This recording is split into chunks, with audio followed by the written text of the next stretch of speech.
da movimentação. E agora girando os nossos comentaristas para falar um pouco sobre os estados. Marcelo Rocha Monteiro, começando por você, é saber se a polarização nacional pode se refletir em boa parte dos estados. As pesquisas às vezes divergem em relação a isso, mas qual que é a possibilidade de a polarização nacional se refletir nos estados? Marcelo. Olha, eu acho que nesse ano a tendência é efetivamente se refletir, né? Como eu disse, né? Eu acho, no momento político que nós estamos vivendo, né? Acho, por exemplo, né?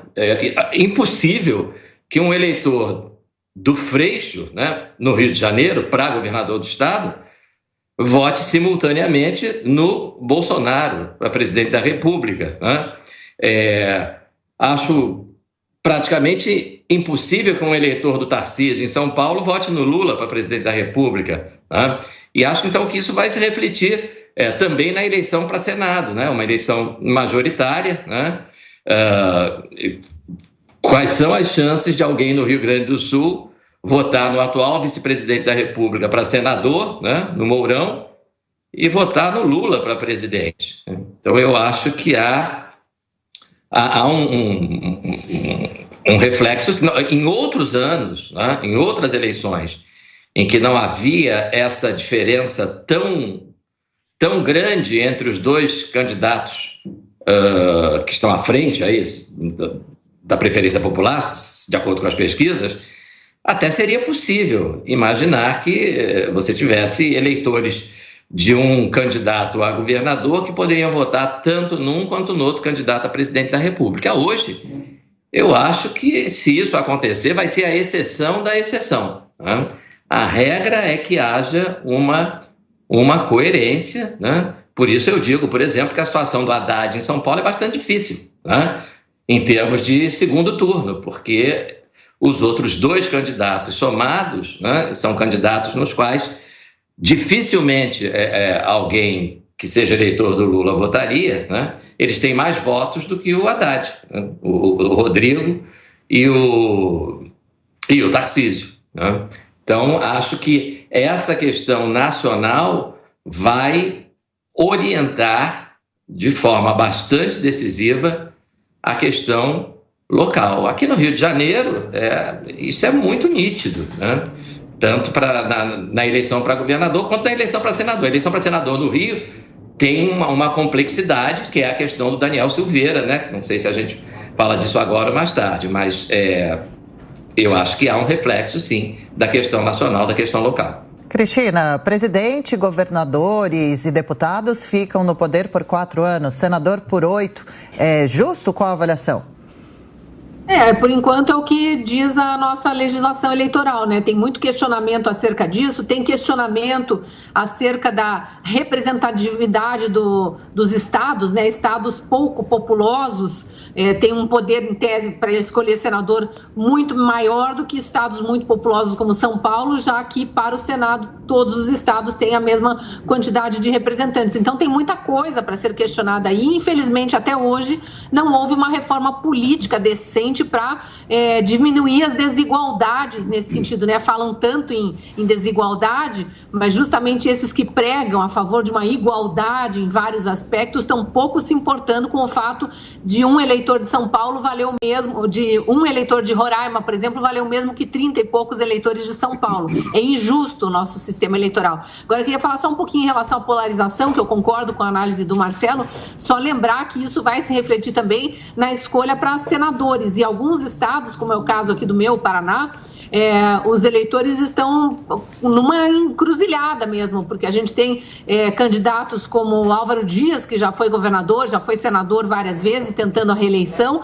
Tem o nome novo, Sérgio Moro, que aqui no Paraná tem um recall muito grande ainda pelo trabalho feito como juiz da Lava Jato, e tem 2 candidatos de direita representando apoio ao presidente Bolsonaro. Lembrando que o próprio Sérgio Moro, nos últimos dias, começou a falar nominalmente que apoia Bolsonaro e também usar nos seus santinhos o nome do presidente Bolsonaro. Todo mundo tentando pegar aí um pouco do apoio nacional. Os dois candidatos da direita que se apresentaram para o Senado são 2 deputados federais, dividiram a direita, o que é ruim, porque nessas pode entrar um adversário do presidente, ou o Sérgio Moro, que é um aliado de última hora, já foi adversário, já foi aliado, enfim, é um político aí que ainda está tentando buscar seu lugar na política, e isso acontece em alguns outros estados também. A gente viu o próprio presidente nos últimos programas de campanha falando do caso de alguns estados especificamente, porque isso pode prejudicar um eventual segundo governo Bolsonaro por falta de apoio no Senado. Mota, em relação ao que se repete nos estados, em relação à polarização, nem sempre... Mota, probleminha no microfone do Tiago. Sua vez, então, de analisar o voto nos demais estados, fora os principais que a gente já veio analisando por aqui. Olha, de uma forma geral, Adriana, eu acho que é inescapável é inescapável que as eleições nos estados sejam influenciadas pela eleição nacional. Eu não gosto de chamar isso de polarização. Eu não acho que é polarização, não. Eu acho que talvez essa seja a primeira eleição brasileira, nacional, que eu testemunho, onde são colocados claramente na mesa valores, princípios, né, visão do mundo, e aí o eleitor faz a sua escolha.